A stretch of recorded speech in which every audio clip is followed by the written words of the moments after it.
மேலே இந்த புகைப்படத்தை எல்லோருமே ஒரு கணம் பாருங்களேன்.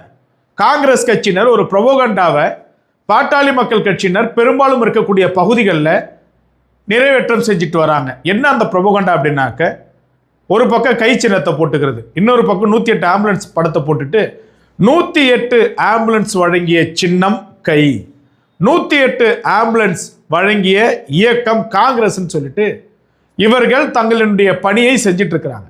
நான் என்ன கேட்குறேன், அடுத்தவன் தட்டில் இருக்கிற சோறை ஏன் ஓன் தட்டுன்னு சொல்கிறேன், ஏன் ஓ சோறுன்னு சொல்கிறேன்? 108 கொண்டு வந்தது டாக்டர் அன்புமணி ராமதாஸ் அவர்கள், உங்களுடைய ஆட்சி காலத்தில் தான், அதில் மாற்று கருத்து கிடையாது.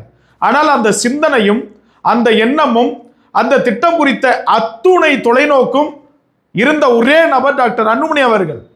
ஒரு குறிப்பிட்ட மாநிலத்தில் இருக்கிறது, அதை இந்தியா முழுக்க கொண்டு வர வேண்டும் என்பதற்காக அந்த 108 என்ற நம்பரை நம்முடைய இராணுவத்திடம் இருந்து பெற்று, முறையாக அனுமதி பெற்று, ஜனாதிபதி அவர்களுடைய ஒப்புதல் பெற்று, நாடாளுமன்றங்களுடைய ஒப்புதல் பெற்று, அதை நடைமுறைப்படுத்தி எவ்வாறு இது இயங்க வேண்டும், எப்படி இயங்க வேண்டும், எந்த அளவில் இயங்க வேண்டும், எங்கெங்கெல்லாம் இயங்க வேண்டும் என்பது குறித்த அத்துணை பட்டியல்களையும் தயார் செய்து அதை வெளியிட்டது திரு அன்புமணி ராமதாஸ் அவர்கள். ஆனால் அவர்கள் ஆட்சியில் கொண்டு வந்தப்பட்ட திட்டம் என்பதற்காகவே வெக்கமில்லாமல் இப்படியான ஒரு ப்ரொபோகண்டாவை செஞ்சுட்டு இருக்கிறாங்க. சரி, உங்களுடைய சாதனைகளை நீங்க சொல்றேன்னு நினைக்கிறீங்களா? உங்களுடைய ஆட்சி காலத்துல தான் ஈழத்தில் என் தமிழ் உறவுகள், தொப்புள் குடி உறவுகள் கொத்து கொத்தாக கொலை செய்யப்பட்டார்கள், கொத்து கொத்தாக இறக்கப்பட்டார்கள்.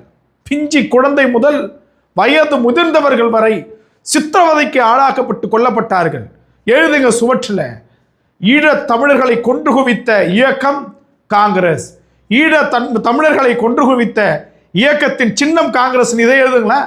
ஏன் அதை எழுத மாட்டாங்கிறீங்க? மற்றவங்களுடைய மேலே ஏறி சவாரி செய்யறதை விட்டுட்டு உங்களுடைய திட்டங்களை மக்கள் மத்தியில் கொண்டு போய் சேருங்க.